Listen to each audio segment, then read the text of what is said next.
Hi folks, my name's LJ and I'm that leadership guy. As last week's video was a little heavy on the theory, I hope that today we will be rather practice-oriented. You might remember that we've already looked at Darth Vader in the past, talking about how he is an incorrigible micromanager who just can't let go of day-to-day operations. If you haven't seen my video on that topic yet, I will put a link to it at the end of this video. But first, let's look at what we can actually learn from the Dark Lord by checking out 5 lessons, both for leadership and our everyday lives. Number 1, lead by example.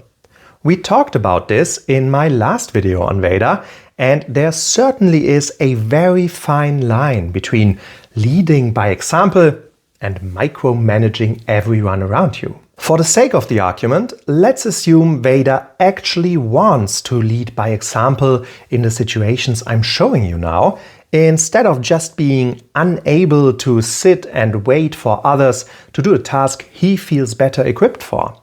No matter whether you're first in line to enter a hostile rebel base, pick up the phone to call a difficult customer in person, or take the trash out once in a while, showing people around you that you're not afraid to get your hands dirty from time to time can be beneficial in a number of ways.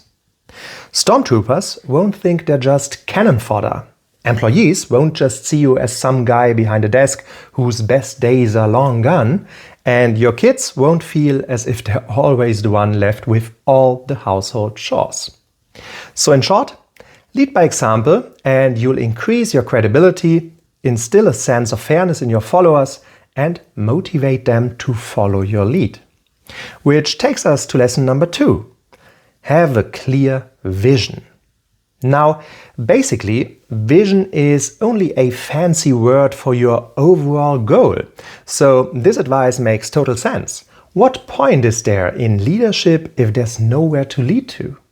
In Vader's case, he formulates his vision quite clearly in The Empire Strikes Back.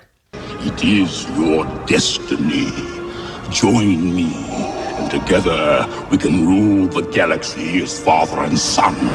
Now, personally, I don't think you can get any better in the grand vision department than with ruling the galaxy as father and son.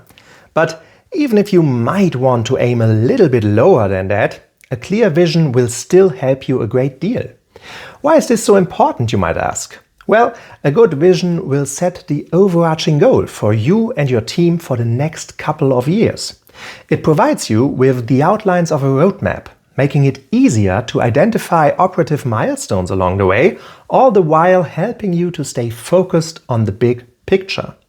Vader saying, "We'll rule the galaxy as father and son," not only provides a very clear goal, but also gives us some idea about how to get there. Step 1, convince Luke to join me. Step 2, destroy the Rebel Alliance. Step 3, get rid of the current ruler. Not the easiest milestones to achieve, granted, but no matter where in the process you might get stuck, there's no doubt about the general direction you're headed. In this context, I also want to highlight the difference between a goal and a vision. We want to decrease customer complaints by 70% till 2030 is a clearly defined goal, but certainly not a vision. However, 5 years from now, we want to be the most customer-oriented manufacturer in the Midwest. Now, that's a vision.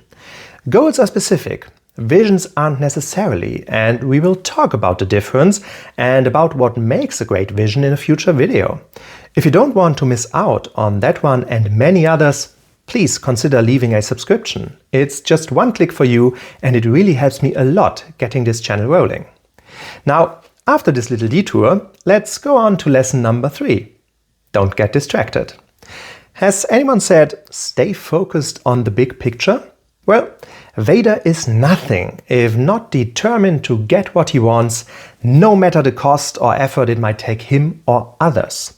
While there are many examples throughout the Star Wars canon for Vader's determination, like when he plows through a bunch of pitiable rebel soldiers to retrieve the stolen Death Star plans in an unforgettable scene at the end of Rogue One, I prefer another scene to illustrate this lesson.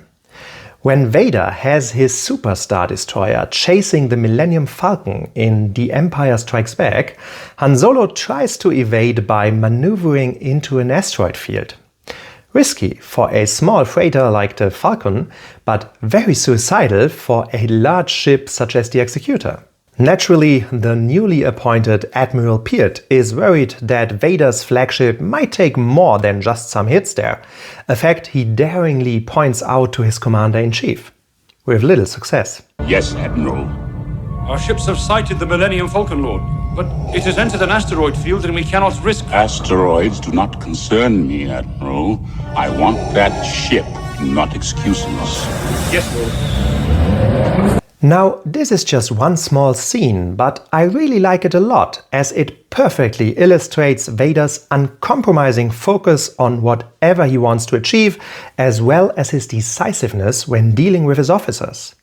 I don't really think that I have to walk you through the benefits of being determined and not getting easily distracted from what you've set your mind on, so let's move on to lesson number 4. Stick with your decisions. Let me be clear. You should never be afraid to reconsider a decision if it turns out to be wrong or putting too much stress on your followers or your organization. For more on that, by the way, you can check out my video on the sunk cost fallacy if you like. But sometimes it can be very critical to take a quick decision without knowing all the facts. And life hardly ever provides you with a set of possible solutions from which you just have to pick the one that's clearly superior to all others.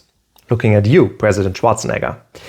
If you ever happen to find yourself in the situation that you have to take a decision right now, just go for it and leave no doubt about your resolve, even if your decision meets initial resistance.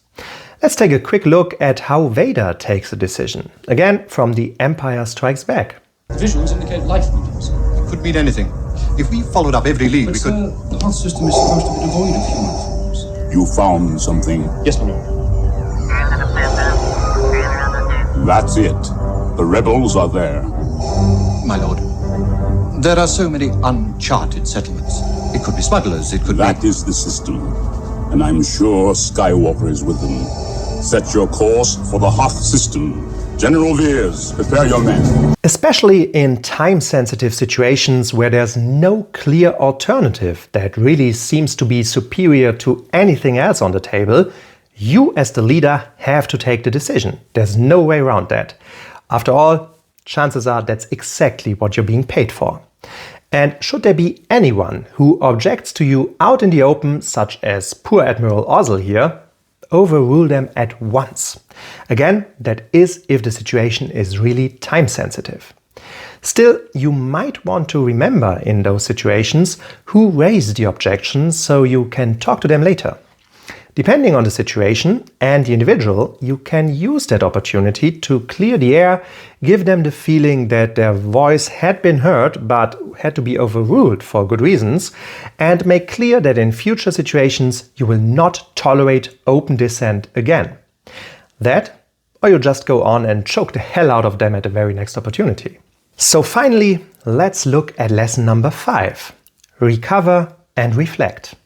Now, many leaders, and by the way, this definitely includes parents here, have very busy days with lots of decisions to take, dozens of people to deal with, and plenty of surprises along the way.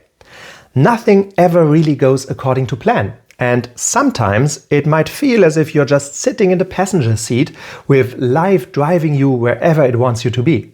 So from time to time, do as Vader does, and even in the middle of exhausting manhunts, take some time for yourself. This is one of the secrets of great leaders. They know that you just need time to reflect. So at least once a week, have a little chat with your inner self. Sit down somewhere quiet, switch off your phone, and get rid of any distraction. And then ask yourself, how am I? What did I achieve last week? What should I have done differently? And what do I want to achieve next week? And so on. Do this every week and you will see how it improves your leadership qualities, your parenting skills if need be, and your life as a whole. After all, if Vader has the time for it, why shouldn't you? So this is it for today. I hope you liked this little change of pace, and if so, please leave a like or a subscription. Also, I would love to hear what you learned from Darth Vader or any other fictional character, so please feel free to leave a comment. Hope to see you next week. Until then, have a little conversation with yourself and be good people.